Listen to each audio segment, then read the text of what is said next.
Está entrando no ar o programa Momento Clássico com Eric Herreiro, a sua conexão com a cultura e o melhor da música de concerto pela Rádio Tropical Web Brasil.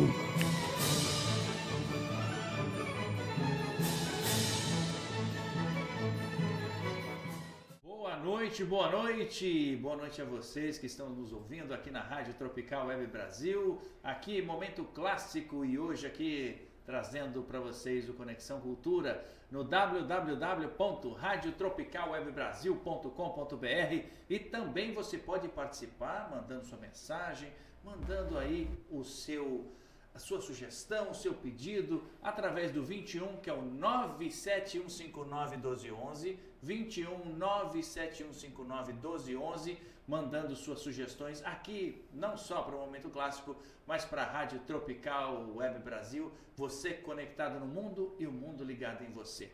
Hoje, terça-feira, você sabe que é o momento da gente trazer sempre um convidado especial para brilhantar a nossa noite e para trazer também, dividir conosco os seus conhecimentos.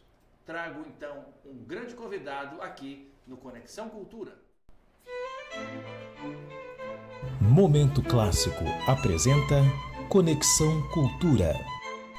Minha gente, vocês estão ouvindo aqui no Rádio Tropical Web Brasil, www.radiotropicalwebbrasil.com.br. Hoje trago um convidado muito especial, muito bacana e que com certeza vai trazer histórias fantásticas aqui do estado do Rio de Janeiro e também da região dele, ele que mora ali em Resende. Estou falando de um historiador, de um grande profissional da área, que é o Júlio Fidelis. Júlio, seja muito bem-vindo. Muito obrigado por ter aceito o nosso convite.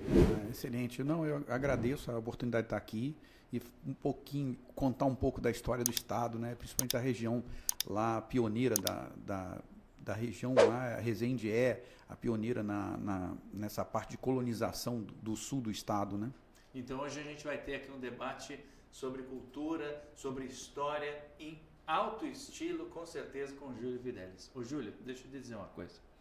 Como é que surgiu primeiro, pintou no seu coração o seu interesse pela história, por se aprofundar nesses temas, ao ponto de se tornar um grande profissional da área, reconhecido na área como você é? Olha só, isso me emociona muito porque, foi meu pai. Meu pai sempre me presenteou com livros. Olha que bacana. E gostava muito de história, né? Já começa pelo próprio meu nome, Júlio César. Então, aí ele me dava muitos livros e sempre livros na área de história, arqueologia, essa coisa toda que ele gostava. E a gente, além dos livros, a gente só fazia passeio assim, museu, visitando as cidades históricas, as fazendas, não sei o que, e assim por diante, né? Aí eu já estava maior e falou assim, olha, vai chegar um dia que isso tudo aqui já não basta para você. Você vai ter que ir para outro lugar. Aí eu falei, mas como assim? Ele falou, não, arranja um jeito, você tem que ir para a Europa, você conhecer, tal.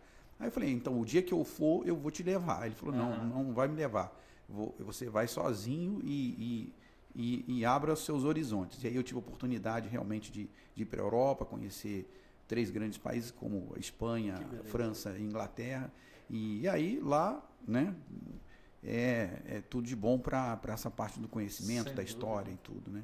Então, e aí eu, ao contrário do que muita gente vai para lá para um passeio mais coisa, eu fui mais para um passeio de estudo. Aí eu fui em Oxford quando estive na Inglaterra e assim por diante. Oxford eu cheguei a conhecer. É muito, muito especial. E para quem gosta de filme, a gente teve lá como locação de Harry Potter. Harry Potter, não é verdade? É verdade. E aí você teve a oportunidade, sobretudo na Inglaterra, de também ter uma imersão ali na cultura do lugar e na história. Na história, lugar, aquela região toda lá. Quando eu estive lá naquela época, eu visitei alguns castelos que tinham lá disponível. Tive oportunidade, né, que é rara, de você conhecer o castelo de Windsor por dentro, né? Isso realmente é raro. É raro, né? E também tive a oportunidade de conhecer lá dentro de Windsor, a Capela de São Jorge, né? Sim, onde inicia todos os trabalhos da Ordem da Jarreteira, né? E até tem um caso interessante, que tinha uma guia, ela falava português e inglês, meio com sotaque, meio de Portugal, né? Mas falava. Aí eu virei para ela e falei assim, aqui nos membros da Ordem da Jarreteira tem o nome de um brasileiro. Ela falou, não senhor, impossível isso. Eu falei, tem. Como o senhor sabe? Eu falei, não, eu sou pesquisador, eu sei. E agora eu gostaria de ver se a senhora conseguir. Ela falou assim, o senhor me trouxe uma grande... Eu vou ver isso, porque ela ficou intrigada. Ficou intrigada. E ela era titulada pela Casa Real ali para levar as pessoas por dentro daquilo tudo lá, né? Então são poucos os guias que podem fazer isso. Ela chamou o cara responsável pela capela, né, de São Jorge, né? Eu tenho um livro de registro, tem tudo. Aí os caras... Falei, qual... Aí o cara perguntou, qual o nome, né? Falei, Pedro de Alcântara. Pedro de Alcântara? Ele falou assim, pode procurar aí, Pedro de Alcântara. Que você vai encontrar. Que você vai encontrar. Aí encontrou lá. Pedro de Alcântara, Miguel Rafael, imperador do Brasil. Que maravilha, que maravilha. Ô, Fidelis, deixa eu te dizer uma coisa. A gente falando sobre a história da sua região, que é uma história muito rica. Sim. A gente tem conversado, né, mais ultimamente, de forma mais próxima e perene também. Como que você vê hoje o conhecimento ou a transmissão desse conhecimento da história de forma geral, não só da sua região, mas do Rio de Janeiro, nas escolas de forma geral? Eu acho que ainda precisa melhorar muito, né? Embora, por exemplo, em Resende nós temos a Academia Residência de História, a Academia de História Militar, e nós fazemos um trabalho, como essa semana mesmo estou voltando a Resende, temos a Feira Literária de Resende, e as duas entidades participam divulgando livros, as publicações, os novos autores, e a gente trabalha nesse nível. Agora, precisa de um retorno urgente às escolas, não só em nível superior, como em nível médio, né? E para a criança também, né? Para a criançada também. Eu mesmo já fiz muito trabalho em escola, divulgando a parte de história para as crianças. Né? E falando da história de Resende, da sua região toda ali, a gente também remete ao período de grande riqueza do Brasil, que foi o ciclo do café. Temos o ciclo café, mas tudo se inicia também a partir das rotas dos tropeiros que traziam mercadorias oriundas das Minas Gerais por causa do ciclo do ouro, e ali era um ponto de entroncamento, porque ali exatamente é a divisa entre as três províncias antigas, né? Rio de Janeiro, São Paulo e Minas. Então tudo passava por ali. E Minas precisava dos portos e nem sempre o menor caminho fosse o vindo para o Rio de Janeiro. Então nós temos o porto de Angra e o porto de Paraty, então, que é muito próximo ali. Então tudo passava por ali. E aí desenvolveu toda uma cultura própria, né? Eu costumo dizer que a região lá de Resende, o Resendense, aquele pessoal do alto da serra lá, nós somos fluminenses de jeito paulista e de hábitos mineiros, né? Então, uma mistura boa. É uma mistura dessas três modelos de colonização, né? Quer dizer, do inovador, do pessoal daqui do litoral fluminense que vai para lá, o mineiro que desce para aquela região ali, do paulista que sai de São Paulo, Taubaté e tudo, e vai para ali, né? Então a gente é uma mistura muito grande, né? Agora, pouca gente sabe que o ciclo, vamos dizer assim, do café, ele iniciou ali. Exatamente. Né? O coração da história foi ali. Foi ali. A partir dali é que foi ganhou São Paulo, etc. Exatamente. Ali por volta de 1770, 75, as primeiras mudas vão chegar lá. Porque até então as mudas de café elas foram distribuídas para fito de jardinagem, de uma florzinha exótica, branca, que dava junto com os seus... E também se consumia o grãozinho do café para a bebida, que era uma coisa que no século XVIII já estava bombando na Europa. Então, aqui no Brasil não era o costume disso. Mas acabou virando no gosto. E algum esperto viu que... O seguinte, peraí, se esses caras... Tinha uma oportunidade de ganhar dinheiro. De ganhar dinheiro. Se esses caras na Europa consomem isso, e também tem um detalhe que muitos livros de história não contam, né? O café não era taxado nesse momento. Tudo era taxado. O queijo, a carne verde, a carne de porco, a bebida, principalmente naquela época, era a cachaça. A cachaça era taxada. Então, tudo era taxado. Principalmente no gênero, ali nós tínhamos a carne verde também, que era taxada. E aí o que acontece? O café não. Aí, opa, peraí, se eu começar a vender esses grãozinhos aí, né, produzir esses grãozinhos e vender, depois é que vai vir um período de taxação, de imposto, porque vai virar um modelo comercial, uma commodity, aí vai entrar. Mas nos primeiros momentos era muito fácil você fazer isso. Agora, o café é uma cultura que desenvolve lentamente, né? Ela foi num crescendo, porque demora de 10 a 15 anos para você ter uma grande, né, produção. Né? Entendi. Como que era feito naquele período o plantio, depois já em larga escala, né? E o transporte disso naquele período, porque a gente ainda não tinha estrada de ferro. Não. Esse período que remonta ao século XVIII, ela era plantada... Primeiro, dizer que o café se adaptou muito bem naquela região de serra. Embora o café seja uma planta de lugar árido. Ele se adaptou bem. Então, ele em pouco tempo, em termos de 10 anos, ele já dava florada, ele já dava... Puxa, então, foi rápido. Então, ele se adaptou bem, né? E o que acontece? Produzindo, você tem que escoar. Aí, para escoar, num primeiro momento, eu acho até bem estranho isso, a gente precisava estudar mais, dar um enfoque a esse tipo de coisa, na tal da logística desses primeiros momentos, porque existe uma gravura célebre do Debré que mostra muito bem isso. E isso remonta aos primeiros momentos, né? Que ainda estava, esse tipo de transporte já estava tardio, né? Mas o Debré pegou isso. Ele chegou a ver isso, ele postou numa iconografia dele, que é os escravos carregando a pé as sacas, e um escravo na frente com um ramo de arruda, né? Não sei se você lembra dessa gravura do Debré. Lembro. E era assim que era transportado, era a pé. A pé. Com os grupos de escravos transportando. Imagina a dificuldade desses escravos, desses escravizados, trabalhando debaixo do sol a sol, levando essas sacas de café. Aí a perda era grande, porque é uma coisa difícil de fazer.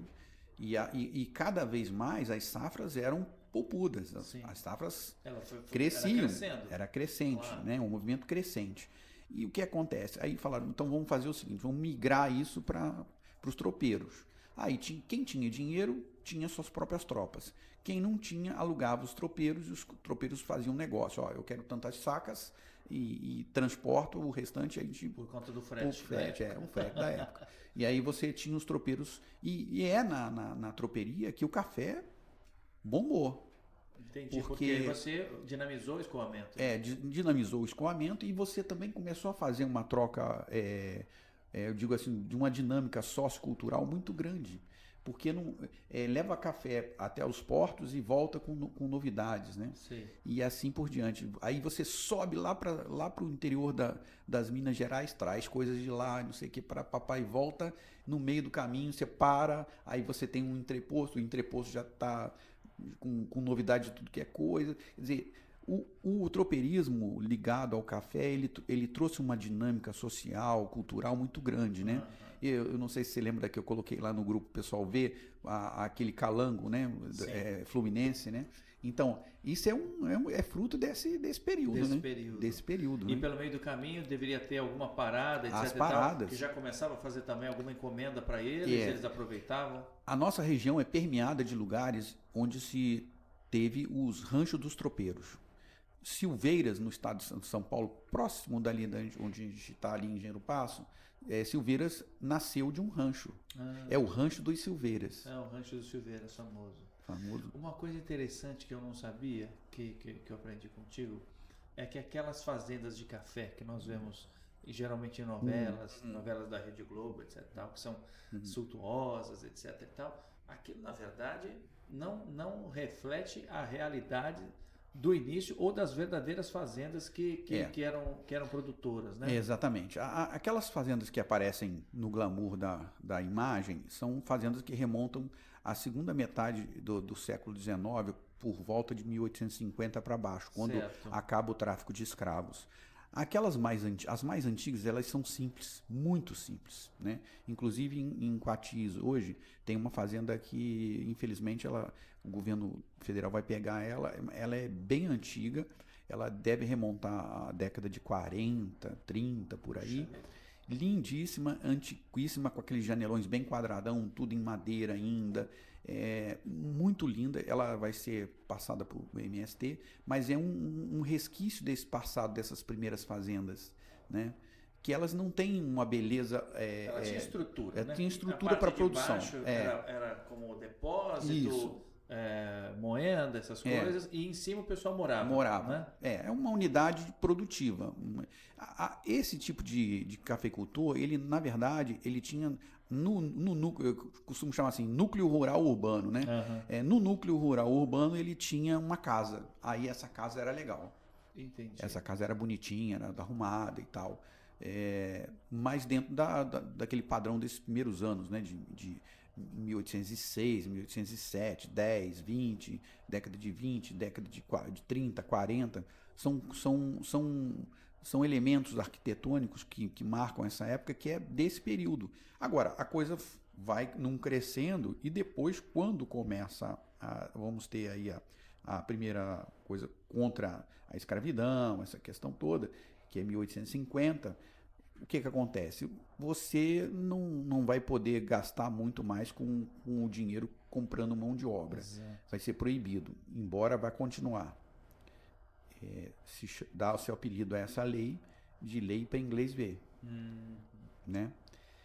A coisa vai continuar. O que acontece? Eles vão passar a pegar esses recursos extras que vão sobrar a embelezar as casas. Aí você vai ver aquelas janelas com vidro e guilhotina, porque até então as bandeiras das janelas eram inteiriças, né? Não eram de treliças. Vai haver uma mudança arquitetônica e vai chegar a um estilo neoclássico. Entendi. Ou um exótico, por exemplo. Entendi. É nesse período, já falando em embelezar as casas, que tem a história do fulano que era sem eira nem beira? Começa a aparecer... Conta pra gente o porquê dessa expressão. Então, conforme você ia ganhando recurso, você ia fazendo embelezamento. Aí algumas casas mais antigas, elas não tinham eira nem beira, né? Que é aqueles frisos laterais do telhado para poder... E num determinado momento, quando a pessoa começa a melhorar, ela vai fazer essa melhoria que também protege o telhado da casa, que era tudo para aquelas casas, né? Então aí ele começa a pôr a eira e a beira, o que ajuda esteticamente e ajuda funcionalmente. E quem era muito rico ainda tinha a tribeira. Tribeira, né? Que era uma terceira faixa normalmente muito enfeitada, né? E aí você começa a fazer essa melhoria estrutural. Aí começa a aparecer essas janelas já com as venezianas, ou mesmo com vidro em guilhotina, né? Quando você vê uma fazenda daquela com vidro, com janela daquela de guilhotina, é uma inovação, porque as mais antigas não têm isso. Entendi. Então aquilo num determinado período foi uma melhoria. E então era um indício de que aquilo ali estava andando muito bem. Estava andando muito bem. E você, se observar, é claro que algumas conservam ainda, outras não. Mas você acha ainda elementos dessa arquitetura, principalmente dessas janelas de guilhotina, com os vidros que são, numa visão de hoje, aquele vidro teria jogado fora, né? Porque ele é todo torto, ele é todo... É o vidro que vinha para cá, né? Entendi.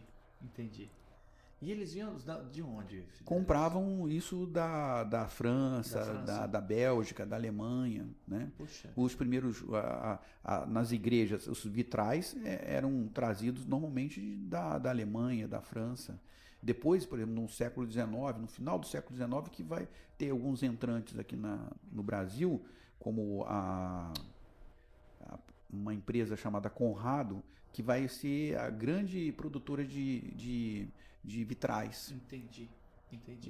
E aí, então, a influência da região ali no café começa a fazer com que outras regiões também se interessa Então, pela commodity, conforme né? o café vai se expandindo, aí de Resende ele se expande para São João Marcos, que é um lugar que não existe mais, mas está ali as ruínas de São João Marcos. E depois vai para Valença, Vassouras, Barra do Piraí, Piraí. E vai o Vale, esse é a parte do Vale Paulista, Aham. do Vale Fluminense. Vale Fluminense. Depois vai para o lado do Vale Paulista, do qual você também teve comigo lá. A gente teve a Sim. oportunidade de conhecer algumas fazendas, que é próximo a Resende, e a gente vai espalhar pelaquela região. Aquele núcleo ali no entorno de Resende, aquelas cidades que são tidas pelo célebre Monteiro Lobato como cidades mortas, eram muito ligados à economia resendense, porque Resende no século XIX era uma grande praça comercial, Aham. entendeu?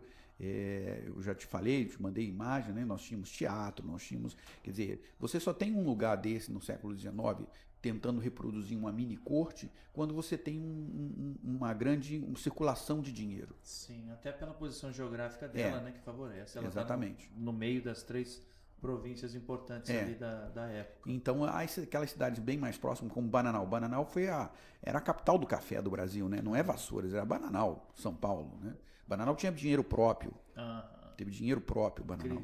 Incrível então, em Bananal, ali é muito próximo a Resende. Se você vê o número de profissionais liberais que trabalhavam em Resende, é o mesmo número que trabalhava em Bananal. Mas quem é o cara assim? São outros? Não, é os mesmos. É os mesmos, né? Por exemplo, um grande resendense, historiador, patrono da história em Resende, que é o Dr. João Maia, ele tinha uma banca advocatícia em Bananal e em Resende, né? Então... Agora, o café e a sua riqueza e a sua importância também acabou fazendo com que pessoas se tornassem importantes, ganhassem títulos importantes. Sim. Né? Você consegue destacar para a gente, assim, algumas pessoas do Rio de Janeiro, não vamos falar das duas províncias, mas da província do Rio de Janeiro? Do Rio de Janeiro. Então, no Rio de Janeiro a gente tem em Resende lá o Visconde dos Saltos, que é quase que uma réplica guardada as devidas proporções do Mauá. Porque trabalhou também como atendente de balcão e tudo, e virou Visconde dos Saltos. Que barato isso. Né? Visconde dos Saltos. Ele é de Resende. Uhum. O Barão de Bananal, que embora tenha esse nome, né, porque ele tinha terras em Bananal, ele era um resendense. Ele era um resendense. O Barão de Bananal é uma figura famosa, auxiliou o Estado na regimentação de tropas para a Guerra do Paraguai e tudo. Ele era amigo pessoal da Rainha Vitória, né? Eu tenho uma foto dele bem interessante dele com os filhos, quando ele teve uma viagem para a Inglaterra, onde a Rainha Vitória autorizou ele fazer foto com o fotógrafo oficial dela. Então, Puxa. eu tenho uma cópia dessa, a família me deu uma cópia dessa foto, é maravilhosa. Eu tenho a oportunidade de te mostrar ele com o fotógrafo oficial da Rainha Vitória. Que barato isso. Agora, tem pessoas também que eram residências importantes, que tinham terras também em São Paulo e que têm nomes de cidades lá em São Paulo, ligados à sua família, bairros na capital paulista, né? Então, São Paulo nós temos o Lar Pompeia, do qual tem origem a Matilde Umbelina de Castro Pompeia, que era uma cafeicultura de Resende. E nós temos a Anália Franco, o bairro Anália Franco, Faculdade Anália Franco, um monte de bairro Anália Franco, em São Paulo. A Anália Franco era uma resendense, que no século XIX saiu de Resende. Fica pertinho do Tatuapé, na Zona Leste de São Paulo. Saiu de Resende e foi fazer o seu trabalho, porque ela é tida como a patronesse do serviço social no Brasil. E ela foi para lá e ela fez um grande serviço. É uma mulher que criou 70 escolas profissionalizantes para jovens, principalmente mulheres carentes e meninos, né? E é um marco da história do Vale do Paraíba. Essa outra que é do nosso estado, e famosa agora, recebeu a Ordem Tiradentes do estado, que é a Narcisa Amália, poetisa, a primeira jornalista do Brasil oficialmente, né? Ela viveu em Resende. Ela morou em Resende, viveu a maior parte da vida dela em Resende. Essa tem uma curiosidade que ela namorou um padeiro, não é isso? Ela E foi o padeiro esposa. Ela foi esposa de um padeiro. E ele não dava o braço a torcer de que ela era poetisa, etc. E ele dizia que ele escrevia para ela. Exatamente. Tem essa história que rola sobre ele, que ele tinha um grande ciúme dela e tudo.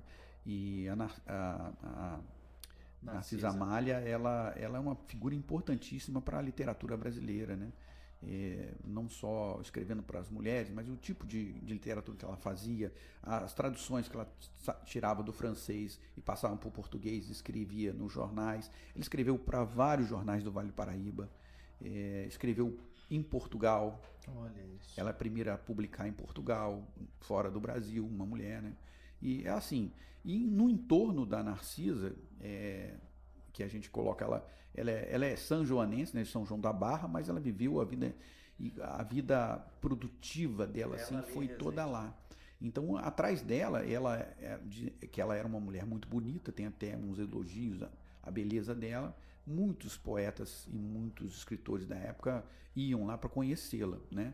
Então nós temos, por exemplo, o Luiz Murat, que é a cadeira número 1 da Academia de Letras, Brasileiro de Letras, o próprio poeta resendense, que era amigo do Murat, e o Murat vivia em Resende por causa deles, eles eram amigos aqui. Hoje eu tive até na Colombo, eu fiquei lembrando esses caras toda hora ali junto ali com o Olavo Bilac, esse povo, todo mundo junto ali na Colombo. Naquela toda cultural ali. Eles eram... e eles conheciam Narcisa, aquele ambiente que eles viveram era o ambiente cultural da Narcisa. E ali em Resende é uma riqueza de linguagens artísticas. Sim.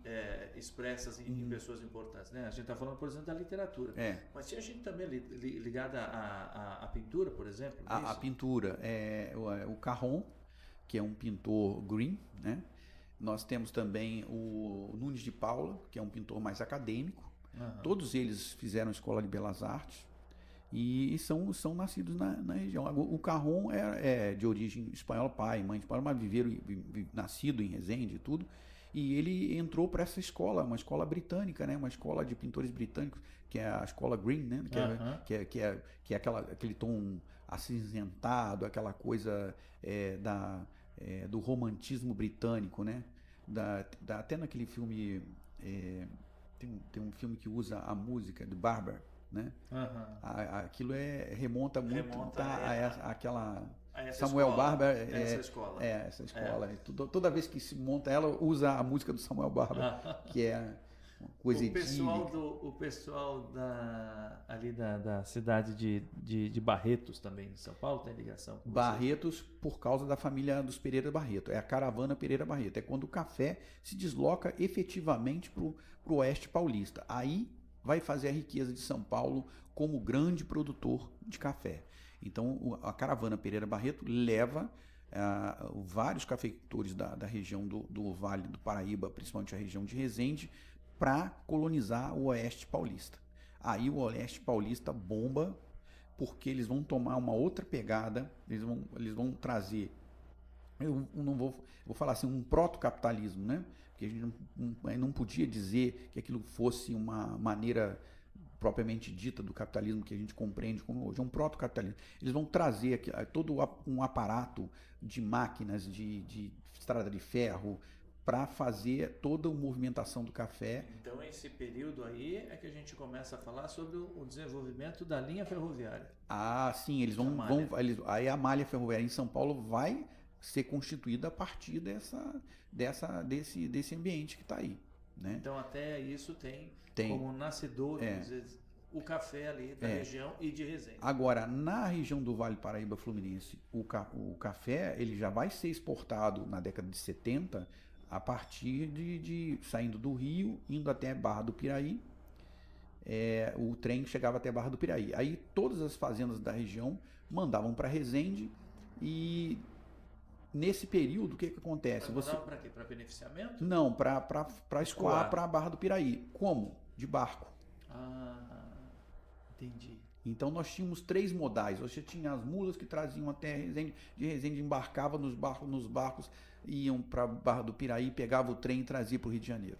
Então aí, os trens não chegaram a fazer com que as mulas fossem abandonadas, com que os tropeiros fossem abandonados. Não. Entendi. Eles trabalharam A gente vai dizer que a gente tem um consórcio modal logístico. já formado naquela época. E assim, isso aí, quando o trem sobe de Barra do Piraí e vai até Resende, por volta de 1872, 73, aí a coisa começa a enrolar, porque os barqueiros somem, vão deixar mais ou menos em Resende, só para você ter uma ideia, mais de 1.500 famílias. Nossa! De barqueiros desabrigados, porque não tinha outro tipo de coisa para fazer. E virou um problema social. Virou um problema social. Mas também tem uma outra linha de estrada de ferro que era ligada, a primeira ligação oficial antes de chegar porque assim, morri em Resende, aí de Resende foi até lá onde você conhece, onde a gente vai lá em Engenheiro Passo, parava ali. Aí faltava o lado paulista vir grudando. E aí, esse entroncamento vai ser grudado em Cachoeira Paulista, mas vai demorar um tempo para acontecer isso. Nesse instante, o que acontece? Resende constrói uma estrada de ferro que liga Resende a São José do Barreiro, onde nós estivemos. Entendi. Ali onde a gente visitou. Aí o que acontecia? Todo o café daquela região sobe via trem para Resende. Faz a baldeação na estação de Resende e depois era levado em direção à Barra do Piraí, de Barra do Piraí para o Rio de Janeiro. Pouco a pouco aí os tropeiros foram perdendo o seu espaço. Mas mesmo assim, você ainda tinha algum trabalho de tropa para poder fazer. Para alguma coisa mais... até para trazer para o trem também você precisava. Entendeu? E para chegar em locais um pouquinho mais longe, onde você não tinha a estrada de ferro cobrindo ali. Então é uma região muito rica de história justamente por causa dessa dinâmica econômica e social. Eu fico às vezes pensando que alguns autores esquecem dessa dinâmica. Sim, é uma dinâmica econômica e social. Alguns até criticam, né? A gente minha formação básica é economista, que a gente tudo é economia. Não é, mas é o sustento, é o que você... Famílias. Então, você não tem como tirar a questão social e econômica da vida das pessoas. Não tem como. Infelizmente não tem como. Né? Porque senão você não consegue desenvolvimento social, se não for através da economia. Não, você não consegue. Eu costumo, como professor de História Econômica, eu costumo lembrar se na Idade da Pedra lá, o caçador-coletor não saía para... Você não tinha a civilização que tinha hoje. Verdade, sem dúvida alguma. Aquilo é uma atividade econômica, primária, básica, muito primária, mas era o que trouxe onde nós chegamos hoje. Agora, antes da gente ir para um intervalo, que eu vou chamar daqui a pouquinho, a gente falou sobre a riqueza do café, a gente falou sobre famílias importantes, famílias que ganharam títulos importantes, que influenciaram o estado de São Paulo também, não só no café, mas informações de cidade, de bairros, etc. e tal. E aí, depois do intervalo, eu gostaria de saber se a gente tem registros daqueles que realmente trabalharam muito duro no plantio, no beneficiamento e antes mesmo dos tropeiros, nesse transporte do café, que é o povo escravizado, que são os escravizados ali da região. Mas daqui a pouquinho, depois do nosso intervalo. Até já.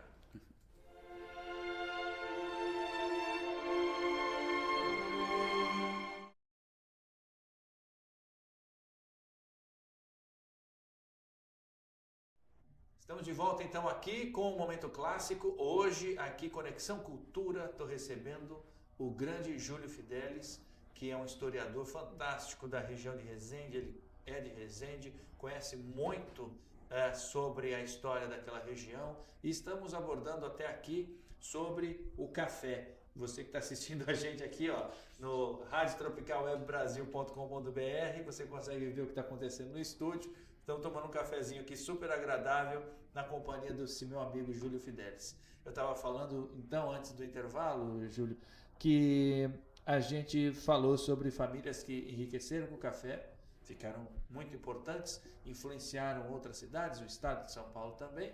Mas qual é o registro que a gente tem de quem trabalhou pesado ali nesse sentido, os escravizados da região? Então, a região é importante você perguntar sobre isso, porque tem algumas questões importantes sobre isso, sobre a questão da mão de obra. Inclusive, nesse último livro eu tratei um pouquinho sobre isso. E a mão de obra, nesses primeiros momentos, e acima de tudo, por se tratar de que o café na região específica de Resende, isso tem que ser analisado em outras regiões, mas eu consegui fazer um levantamento estatístico da região do Vale Paulista e do nosso. A coisa não é muito diferente, principalmente nos primeiros momentos. Era que eram pequenas e grandes e médias propriedades. Mas o que se coloca como isso?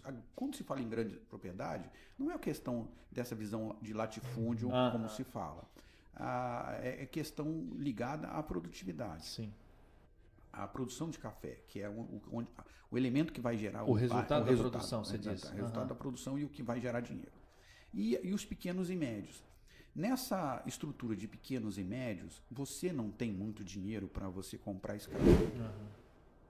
Então, você vai ver nos documentos que a estrutura familiar ela vai ser engajada no processo de produção, mais um número X de escravo conforme você tem recursos para comprar. Sim.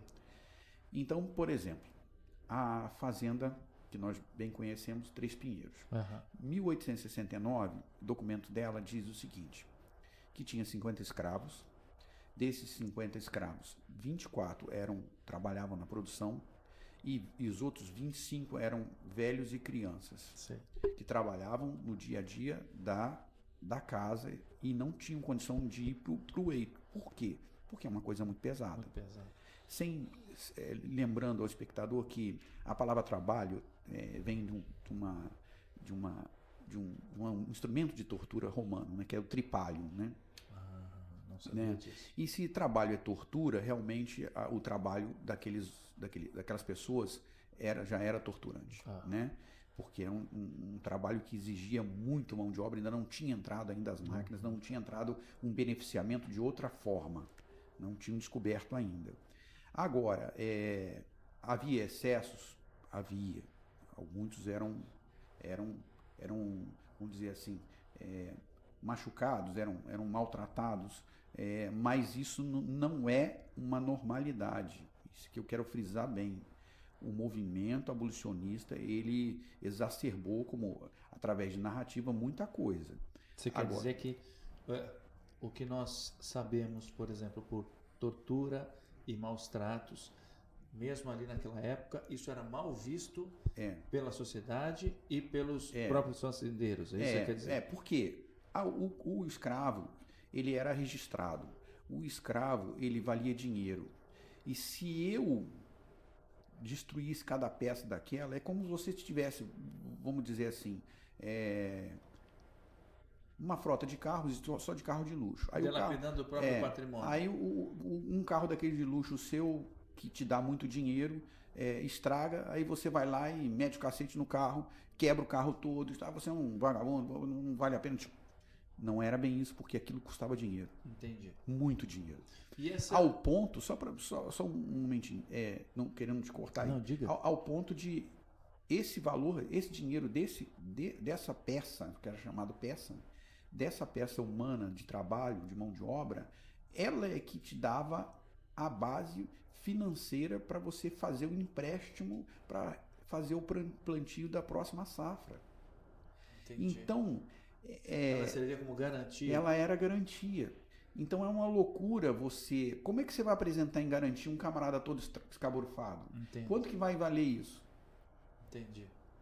É lógico que, através do tempo, a escravidão é uma coisa horrível, mas essa coisa foi mudando. Houve excesso? Houve. Gente louca tem em tudo que é lugar. Então, por exemplo, no caso de Resende teve um episódio que é marcado, né, em 30 de abril, que é chamado e tal. O movimento abolicionista foi para os jornais de todo o Brasil na época. 3 escravos mataram um capataz de uma fazenda. Mas esse capataz era muito bem visto pelos cafeicultores. Não havia alguma coisa contra ele que ele pudesse fazer alguma coisa que desabonasse contra os escravos. Porém, houve um problema dele com 3 escravos. Esses 3 escravos acharam de matá-lo e fugirem. Entendi. O que acontece? Eles vão ser presos, capturados e vão para a cadeia pública de Resende, que é a Câmara de Casa e Cadeia. Eles estão lá, aguardando julgamento. E passei em frente, uma das visitas passei em frente lá. Casa e Cadeia. Eles ficaram presos lá, aguardando julgamento, e no julgamento todo mundo sabia o que ia acontecer. Que eles iam ser soltos, porque a pena de morte para o escravo que matava o seu senhor, ela era executada, mas nunca o Dom Pedro deixou executar nenhuma. Porque isso é interessante. o Dom Pedro II nunca deixou executar ninguém. Punha na cadeia, virava funcionário público, né? Um escravo público da Casa Real ou do Ministério Público, ia trabalhar alguma coisa, ia propor uma mina, ia fazer alguma coisa para... Todo mundo sabia que ia acontecer isso. Entendi. O que alguns cafeicultores, provavelmente do ramo mais conservador, foram lá, tiraram os 3 da cadeia e chacinaram os 3. Entendi. Antes do julgamento. Antes do julgamento? E aí, meu Deus. Isso foi um prato cheio para o movimento abolicionista, e com razão, e para os jornais mostrar, olha o que acontece. Olha o que acontece aqui. Tal. Então, mas isso não era o normal, não era via de regra. Não era via de regra, isso é que eu quero mostrar, e a gente vai achar um monte de coisa. Me parece agora que o Museu da Justiça agora está trazendo vários outros casos que vão ter que ser analisados e tudo. Agora, como eu mesmo estudava no mestrado, um professor do mestrado dizia o seguinte: Júlio, a grande revolta é muito menos do que todo mundo imagina. Então todo mundo só fala das grandes revoltas, cara, elas são pouquíssimas. Então, o que acontecia ele falava até em francês, grand marronnage e petit marronnage. A pequena fuga era muito mais comum do que se imaginava. Entendi. E todas elas eram negociadas depois. Normalmente o cara voltava, não acontecia muito nada, e se chegava a um acordo, e aí aquilo era apaziguado. Por quê? Sem a mão de obra escrava você não tinha produção. Entendi.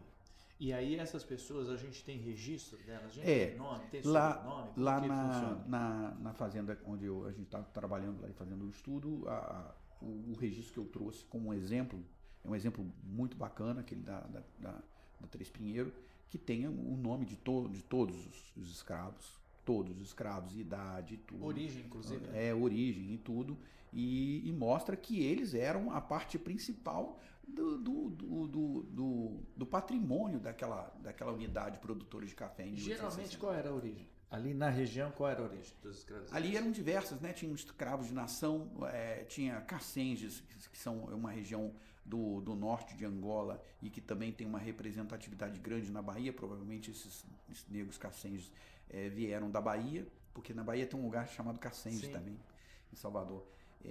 Justamente por causa dessa região de Angola. Eram oriundos de Angola. Moçambique tinha negro, que era chamado negro mina, né? São Jorge da Fortaleza de São Jorge da Mina. Os cafeicultores não gostavam muito de comprar esse tipo de escravizado. Por quê? Normalmente o negro mina ele vinha do norte da África e eles eram de origem muçulmana. Muitos sabiam ler e escrever, ao contrário do que muita gente pensa, tá? A gente pensa que não olha para um escravo e pensa, muitos não sabiam nem ler e escrever. Negativo. Tanto é que em 1835, na Bahia, teve a revolta dos malês. Quem eram os malês? Os malês eram negros muçulmanos que sabiam ler e escrever, tinham uma consciência dessa questão de luta, de liberdade, isso e aquilo. Quer dizer, não eram os idiotas que alguns grupos tentam colocar. Não eram, né? Não eram. Então sabiam muito bem. E a ideia deles, pelo que eu li sobre a revolta dos malês um pouco, se eles tivessem tomado a cidade de Salvador, Bahia, eles iam fazer uma republiqueta muçulmana lá, né? Entendi. Republiqueta no sentido dela ser pequena. Seria a cidade de Salvador e o entorno, né? Eles iam determinar uma determinada área e ali nascia um enclave de origem, de tradição muçulmana, porque muitos eram muçulmanos, sapateiros, muitos eram alfaiates, né? Sapateiro, alfaiate, muitas profissões dessas que vão ter com muita força no Brasil eram oriundos desse pessoal. Então, aquela visão também, que a gente não pode ter essa visão, é uma visão, eu acho, até preconceituosa, né? De que eles eram despersonalizados, né? E não eram, eles tinham profissão, eles tinham, né? Voltando a uma questão que você me colocou antes, por exemplo, os negros que foram para a região lá da Paulista, do Oeste Paulista, eles foram disputados em grana, porque lá eles recebiam salário, e eles eram profissionais da nossa região ali. Sim, aqui eles já tinham know-how. Eles não só sabiam tratar do café, como tinham profissão. Um sabia mexer já com algum tipo de máquina, outro já sabiam, era um ferreiro, outro era um moleiro, o outro era um carpinteiro, o outro... várias funções eles já tinham aqui. Então, ao contrário de que o cara acha que era uma mão de obra escrava porque não sabia fazer nada. Não, é um ser humano que tinha um padrão de vida. E até negros de ganho, né? Que o negro de ganho também aqui no Rio de Janeiro tinha muito. Nas cidades pequenas não muito, mas aqui no Rio de Janeiro tinha muito. O negro de ganho era o quê? Um cara que tinha uma habilidade para vender alguma coisa, ou ser um alfaiate, ou ser um pintor, ou ser isso, aquilo. Ele trabalhava para o seu senhor e uma parte do dinheiro era dividida entre eles, né? Então, agora, a gente falando sobre o escoamento do café e também um pouquinho antes do ciclo do ouro, como que era feito na hora que a gente ia escoar a produção? Isso tinha que passar por uma contagem, já tinha um imposto a ser recolhido ali. Isso era feito onde? Isso tinha as mesas de coletoras, principalmente na cidade de Paraty e Angra dos Reis e no Rio de Janeiro. E isso era ali, nessas mesas, até muitos dados que eu peguei era dessas mesas. Entendi. Né? E a gente sabe a produção de cada lugar, justamente por isso. Então eu fui atrás nesse meu livro Pequenos e Médios Proprietários, eu tenho uma vasta coleção de dados sobre isso aí, mostrando, e daí que eu pude fazer alguns dados econométricos sobre isso. Você que vai acompanhando a gente pelo site, repito, você consegue acompanhar tudo que está acontecendo aqui no estúdio no radiotropicalwebbrasil.com.br, e estou mostrando o livro do qual o Fidelis está falando. Pode falar. No livro eu consegui trazer dados, né? Dados que muitos livros de história econômica não tinham, né? E aí eu, como economista, trabalhei esses dados, né? E eu usei eles com toda coisa para poder mostrar isso que eu estou falando, né? Então, quer dizer, é uma outra visão desse período da cafeicultura. A gente pensa que é uma coisa retrógrada e não era, né? Eu queria dizer também que esse período é um período muito rico na parte cultural. Não havia só cultura na corte, havia cultura nesse interior, e esse interior produziu muita coisa, né? Sim. E algumas pessoas até vão ficar assim abismadas de saber, né, que um filho de escravo, né, saiu lá da região de Engenheiro Passos, de Resende, que era o distrito de Boa Vista, né, e ele é que trouxe o samba para o Rio de Janeiro, né, que é o Mano Eloy. Olha que barato. Fundador do Império Serrano, né. Que barato. E aqui na Pedra do Sal existia, próximo à Pedra do Sal, a tia Seata. Sim. Ela era tida como... protegeu muitos. Ela era tida como uma grande sacerdotisa do ambiente afro, da cultura afro. Né? Mas nesse meio, eles não podem esquecer que existia um sacerdote também, né? Tinha que ter um homem, né? Quem foi esse homem durante muito tempo? O Mano Eloy. O Mano Eloy, então. Por isso que nas batidas dos tambores das diversas escolas de samba, as batidas têm a ver com os santos que protegem cada escola de samba. Entendi, com cada escola de samba. Ele Você está falando de Pequenos e Médios Proprietários, é o livro, Pequenos e Médios Proprietários, Relações de Poder em uma Economia Latifundiária Resende, século XIX, do Júlio César Fidelis Soares, aqui pela Elta Books. Então, estou mostrando mais uma vez para você que está acompanhando aqui pelo radiotropicalwebbrasil.com.br.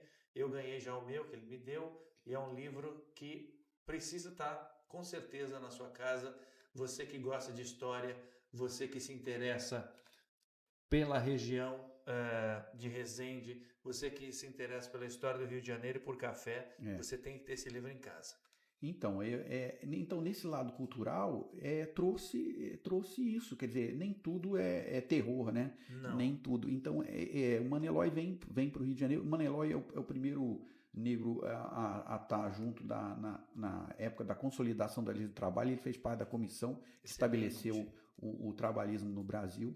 Quer dizer, era um homem lá da nossa cidade, né? Segundo a Fundação Moreira Salles e eu esqueci o nome do historiador da música, que vocês pegarem, vocês vão achar logo essa questão, vai dizer que um daqueles grandes antigos sambistas aqui do Rio de Janeiro vão falar que é a primeira vez que ouviram um samba na formatação que todo mundo acha, quem fez foi o Mano Eloy. Olha que barato. E o Mano Eloy também traz da nossa região, que é uma coisa muito típica da nossa região, o jongo.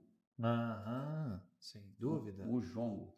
Então, uma música afro, uma cultura afro, mais do que nunca, né? Influenciada São linguagens que hoje estão, por exemplo, no Conselho Estadual de Política Cultural, eles estão na cadeira de cultura popular. Exatamente, na parte da cultura popular. Ele, como outra personagem do Vale do Paraíba Fluminense, é a Clementina de Jesus, que cantava muitas canções de dueto, né? Muitas canções de jongo. Ela era uma jongueira, né? Tradicional. Quer dizer, isso tudo remonta às reminiscências da cultura do Vale do Paraíba, essa ligada ao lado dos escravos. Muito bem.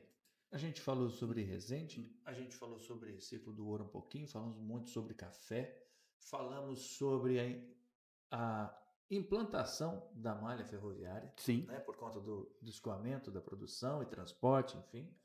Mas Resende também tem uma ligação histórica militar com a história. Sim. Eu queria agora entrar nesse viés, porque em uma das visitas que nós acabamos fazendo, algumas fazendas de café, etc. e tal, a gente teve algumas pinceladas aí do professor Fidelis nesse sobre sentido, isso, né? Nesse então, sentido. E o que mais me deixou assim abismado foi que em uma das fazendas que a gente visitou, a gente tinha um quadro de um autorretrato ali, né? Um retrato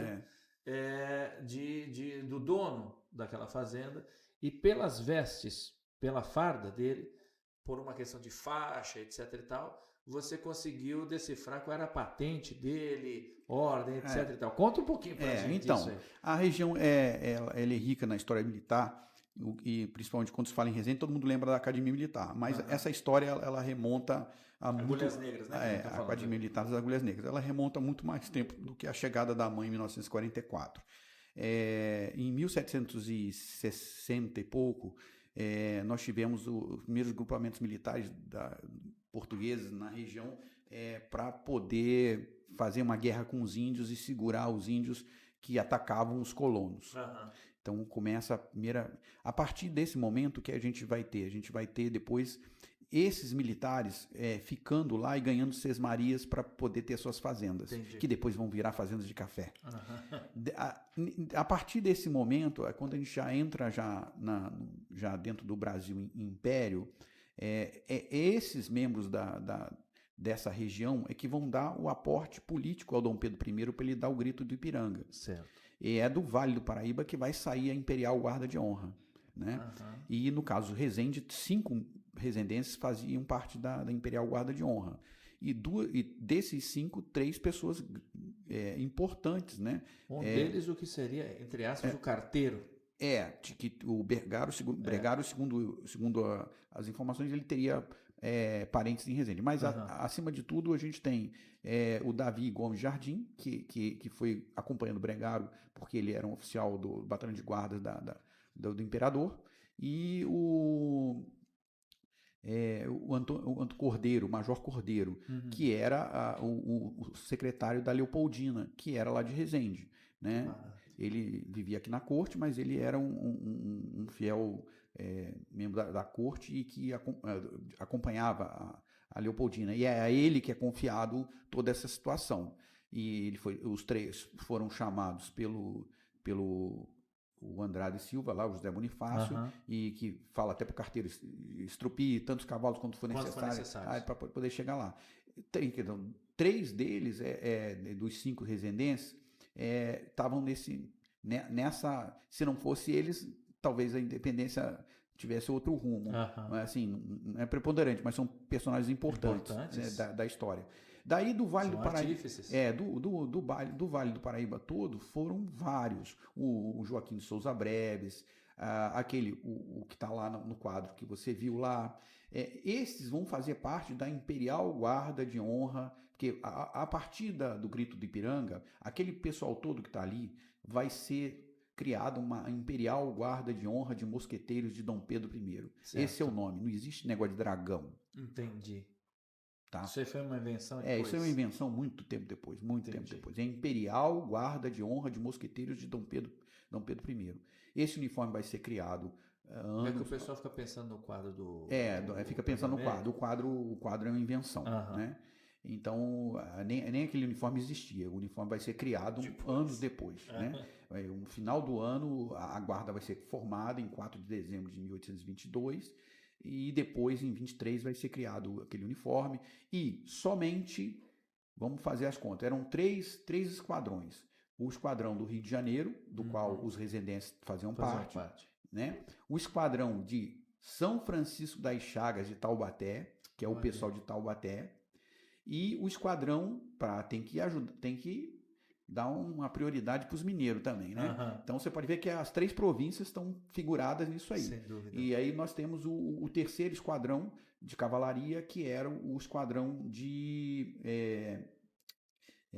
São João del Rei. Então o primeiro é a da Corte, província do Rio de Janeiro. O segundo é São Francisco das Chagas de Taubaté, que envolvia ali Pinda, Taubaté, todo o pessoal era tudo daquela região ali. E o terceiro, que é o pessoal de Minas. Olha, que é de São João del Rei. Então eram 3 esquadrões. Cada esquadrão desse tinha 158 homens só. O mais engraçado que eu fico pensando, mas esse esquadrão não tinha soldado. Todo mundo era superior.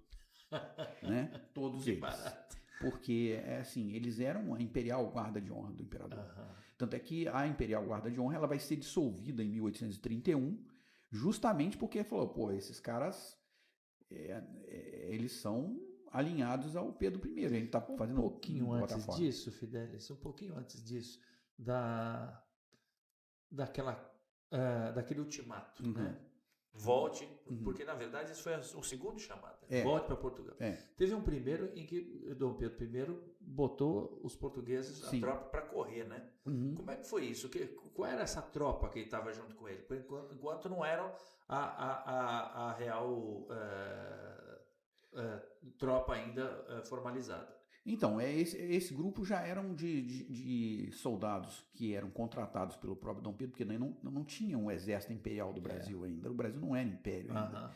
Então, até eu acho um erro de muitos historiadores acharem a criação do exército brasileiro se dá lá pela invasão holandesa, onde as 3 raças se unem. Não, o exército imperial brasileiro, como Brasil que a gente conhece, é no império.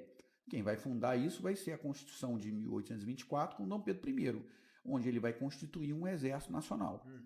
É claro que nesse primeiro momento ele não tinha muito recurso, então não tinha muita gente, e ele teve que contratar tropas estrangeiras para poder, tanto é que nós tínhamos 3 ou 4 batalhões de europeus aqui.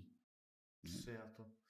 Naquele período a gente já tinha muitas revoltas. Então, aí foi, aí eles foram para isso deve ter sido uma constante, né? A guerra, houve guerras de independência. As pessoas ficam pensando que a independência do Brasil não teve guerra, teve guerra. Eu até tenho um amigo meu, Eduardo Werneck, que está escrevendo um livro, já escreveu um livro, já saiu um livro sobre a guerra de independência. Houve muita batalha, muita coisa. Inclusive o Caxias vai aparecer nesse cenário, né? Para tentar manter a unidade. Ele lutou nessas guerras porque ele era o porte-estandarte do batalhão do Imperador. Entendi. Entendeu? Isso a gente aborda no seu segundo livro, que aqui... esse livro eu 1842, 1932. Então, aí eu falo um pouco da região do Vale do Paraíba, falando da revolta liberal e indo até a Revolução de 32. O Vale, aquela região do Vale, por ser uma região de passagem, vários confrontos houveram lá. E que as pessoas do estado do Rio não conhecem.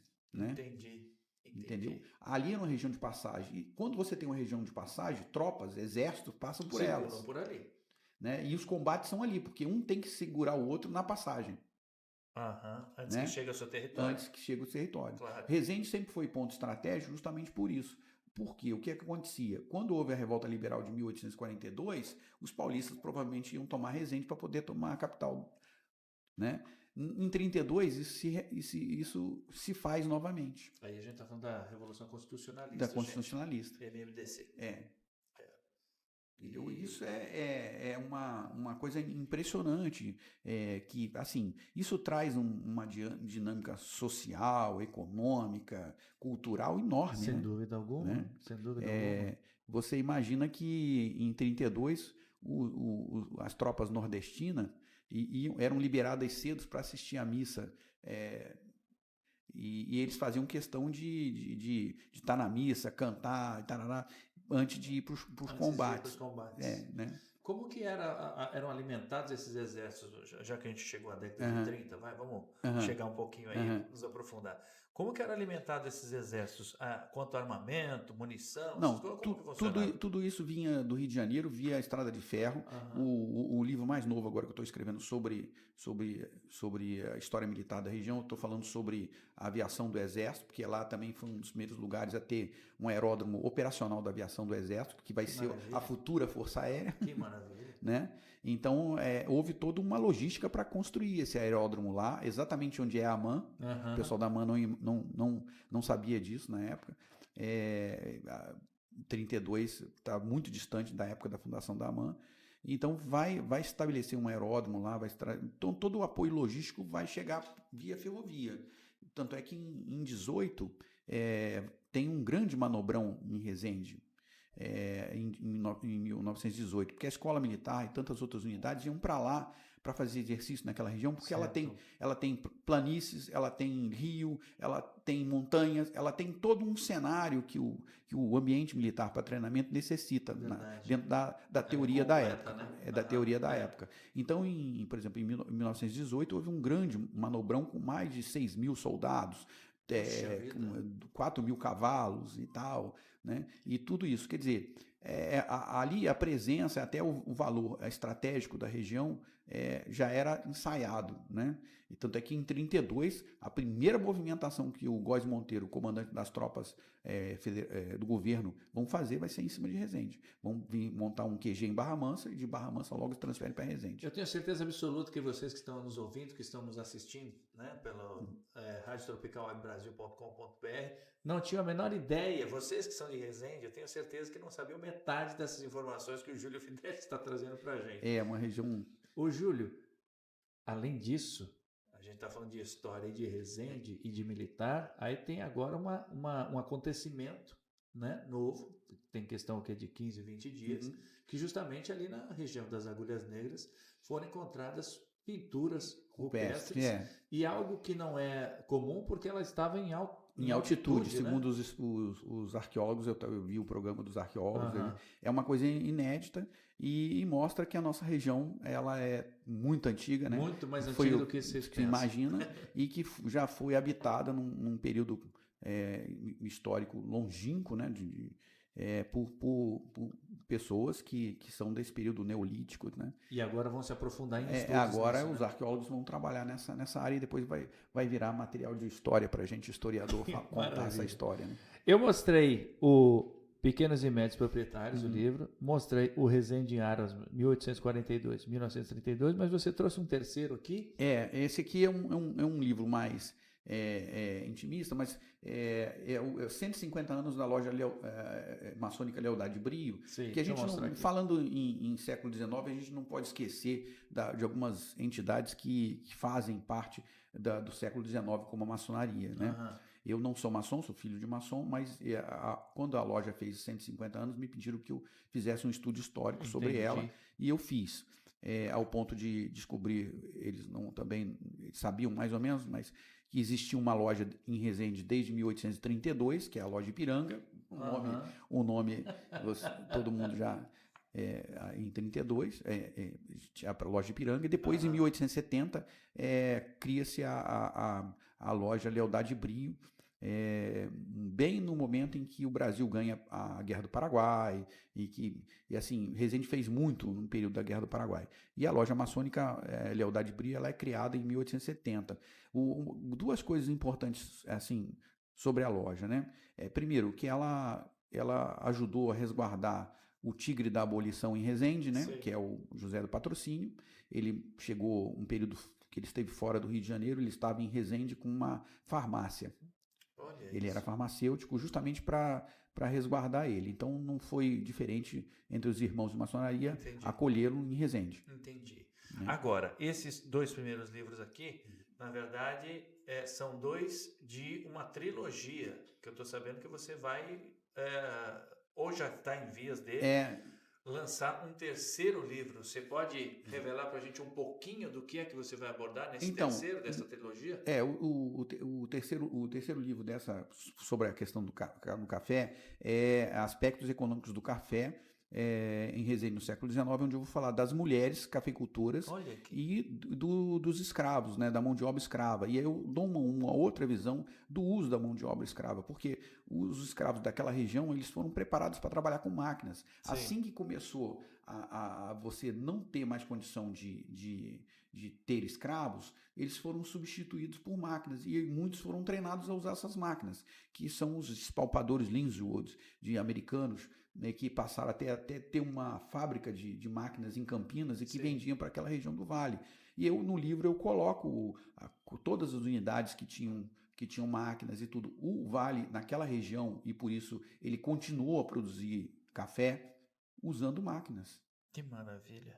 Usando máquinas. Eu não tinha ideia disso. Em outros lugares, as fazendas, assim, todo mundo olha a decadência do café, que é uma decadência entre aspas, né?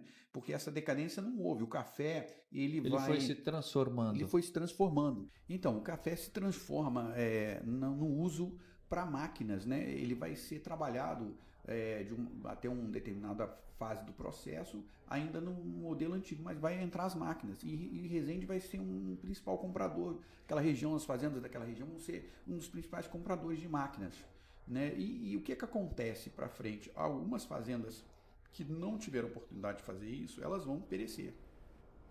Mas no meu livro vocês vão ver, eu mostro um estudo que o café sempre está no auge. E hoje, acima de tudo, ele é ainda uma das commodities mais vendidas do Brasil. Então, você não pode falar em crise se nesse período de crise é que em 1905 Resende vai construir uma ponte, no período que todo mundo marca a crise, 80 dos anos do século XIX, que nós vamos construir o teatro, nos anos 80 do século XIX que nós vamos construir um hipódromo, assim, quer dizer... E aí a gente chega a mais uma figura importante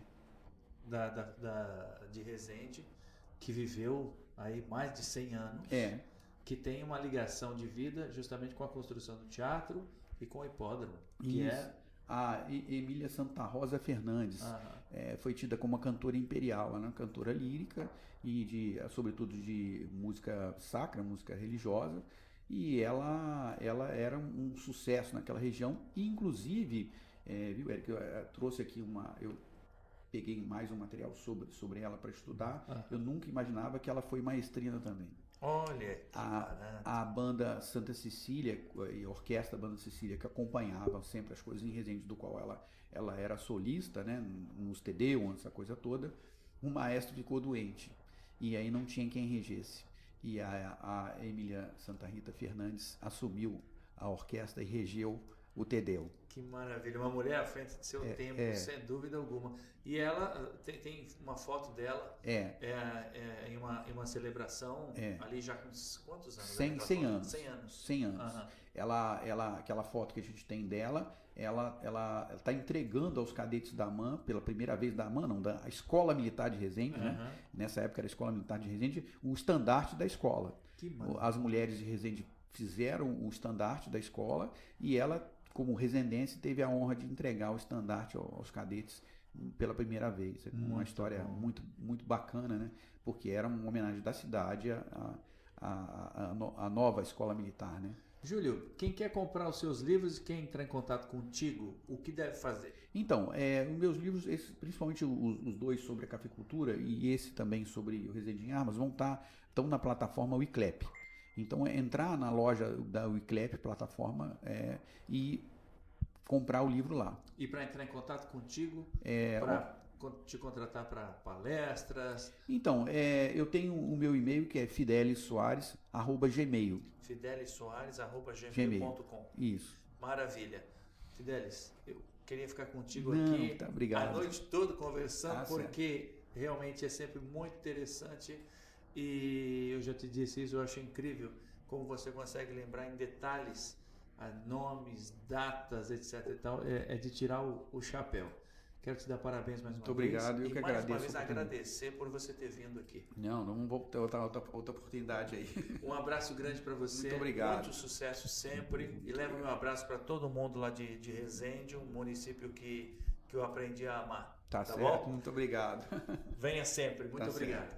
Para vocês então que nos acompanharam, eu deixo aqui meu grande abraço e o convite para a próxima terça, às 19 horas, dentro do Momento Clássico, Conexão Cultura, sempre com um convidado, uma convidada muito interessante para enriquecer a nossa noite e trazer sempre muita cultura, história, educação, tudo aquilo que mais engrandece e que realmente é fundamental para a construção de uma sociedade sadia. Sempre aqui, no www.radiotropicalwebbrasil.com.br. Um grande abraço e até semana que vem. Tchau, pessoal. Obrigado pela sua audiência.